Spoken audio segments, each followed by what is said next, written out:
warahmatullahi wabarakatuh. Saya Himatul Aula akan membawakan jurnal yang berjudul Pengaruh Pembelajaran Pendidikan Islam bagi Anak Usia Dini terhadap Pembentukan Karakter Anak. Pendidikan Islam untuk anak usia dini merupakan fondasi penting dalam pembentukan karakter dan nilai-nilai keagamaan.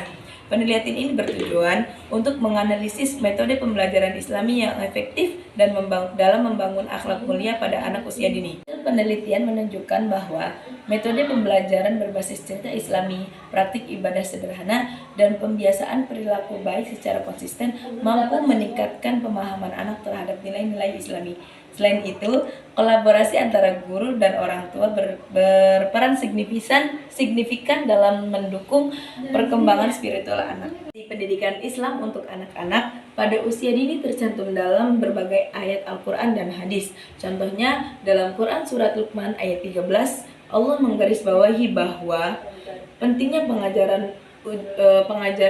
ajaran tauhid dari usia muda, yang artinya, wahai anakku, janganlah kamu mempersekutukan Allah. Sesungguhnya mempersekutukan Allah adalah kezaliman yang besar. Nabi Muhammad SAW juga menyatakan, setiap anak dilahirkan dalam keadaan fitrah, maka kedua orang tuanya lah yang menjadikan anak itu Yahudi, Nasrani atau Majusi. Hadis riwayat Bukhari dan Muslim. Dalam pendidikan formal, menggabungkan nilai Islam ke dalam kurikulum untuk anak usia dini menjadi baik tantangan maupun peluang dalam membangun generasi yang beriman dan berakhlak baik. Penelitian dan studi tentang efektivitas metode, media, serta strategi pembelajaran Islami bagi anak-anak usia dini terus berkembang sejalan dengan kebutuhan masyarakat untuk menanamkan nilai Islami dan nilai agama dalam kebutuhan sehari-hari. Penelitian ini adalah untuk memahami bagaimana nilai-nilai Islam diajarkan, metode yang digunakan, serta tantangan yang dihadapi dalam pembelajaran. Pendidikan agama Islam adalah interaksi antara siswa dengan lingkungan belajar yang sudah diatur oleh pendidik, bertujuan untuk mendidik dan mengasuh secara sistematis dan terencana sehingga siswa dapat mengenal, memahami, menghayati, mengimani, serta mengamalkan ajaran agama Islam. Di samping itu, pendidikan ini memberikan arahan untuk menghormati penganut agama lain yang berkontribusi pada kerukunan antar umat beragama dan memperkuat persatuan serta kesatuan bangsa melalui ajaran-ajaran dasar yang termuat dalam hadis.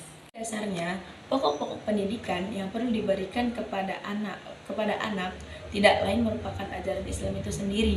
Ajaran Islam secara umum terbagi menjadi 3, yaitu akidah, ibadah, dan akhlak. Yang pertama, pendidikan akidah. Islam menempatkan pendidikan akidah sebagai hal yang paling dasar, terutama dalam kehidupan anak. Oleh karena itu, dasar-dasar akidah perlu terus ditanamkan pada anak agar setiap tahap perkembangannya tetap berlandaskan pada akidah yang benar. Yang kedua, pendidikan ibadah. Pendidikan ibadah sangat penting bagi perkembangan anak. Dalam ajaran fikih Islam dinyatakan bahwa pendidikan ibadah sebaiknya diajarkan mulai dari masa kanak-kanak.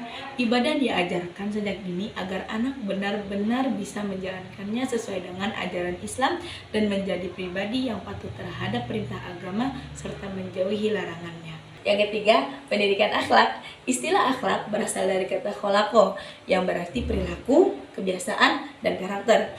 Al-Ghazali menyatakan bahwa akhlak adalah sifat yang melekat dalam jiwa yang memunculkan berbagai tindakan dengan mudah tanpa membutuhkan pemikiran dan pertimbangan. Dengan demikian, akhlak adalah representasi dari diri seseorang yang terlihat dalam perilaku, ucapan, dan tindakan. Pastinya, akhlak yang tulus bukan sekedar permainan kata-kata atau sandiwara. Semua aktivitas dilakukan dengan penuh ketulusan untuk mencari ridhonya. Tentang pendidikan anak usia dini dalam Islam, Mansur menyampaikan bahwa tujuan pendidikan agama Islam adalah membentuk kepribadian seorang muslim yang seluruh aspeknya dipengaruhi oleh ajaran Islam, serta bertujuan untuk meraih kebahagiaan di dunia dan akhirat dengan ridho Allah. Oleh karena itu, Tujuan pembelajaran agama Islam adalah untuk membentuk individu yang beriman dan bertakwa kepada Allah serta selalu meningkatkan keimanannya melalui pengetahuan dan pengalaman mengenai ajaran Islam, sehingga menjadi seorang muslim yang terus berkembang dalam hal iman dan takwa serta berkontribusi bagi bangsa dan negara demi mencapai kebahagiaan di dunia dan di akhirat. Karakteristik pendidikan Islam yang efektif dan efisien dalam mencapai tujuan bisa dilakukan melalui beberapa metode dalam pembelajaran pendidikan agama Islam. Antara lain, 1. Metode demonstrasi, yaitu cara mengajarkan materi pembelajaran dengan menunjukkan atau mendemonstrasikan suatu proses, situasi, atau objek tertentu pada siswa, baik yang nyata maupun tiruan serta diiringi dengan penjelasan lisan. Yang kedua, metode karya wisata, di mana siswa dibawa keluar sekolah untuk mengunjungi tempat tertentu. Kegiatan ini bukan hanya sekedar rekreasi, tetapi juga dimaksudkan untuk memperdalam pemahaman mengenai hal-hal yang dipelajari dengan melihat realitas yang ada. Kesimpulannya, pentingnya pendidikan Islam di usia dini bagi anak-anak di usia awal merupakan dasar yang penting dalam pengembangan karakter Islami. Masa kecil adalah waktu terbaik untuk menanamkan nilai-nilai agama, etika, dan spiritual yang akan menjadi pedoman hidup bagi hidup anak di masa yang akan datang. Pendidikan Islam untuk anak-anak usia dini perlu didukung oleh pelatihan bagi guru, penguatan kurikulum yang berlandaskan Islam, serta keterlibatan aktif orang tua. Kebijakan pendidikan harus lebih memperhatikan pengembangan program-program Islami yang ramah anak dan sesuai dengan kebutuhan zaman. Sekian dari saya, kurang lebihnya mohon maaf. Wassalamualaikum warahmatullahi wabarakatuh.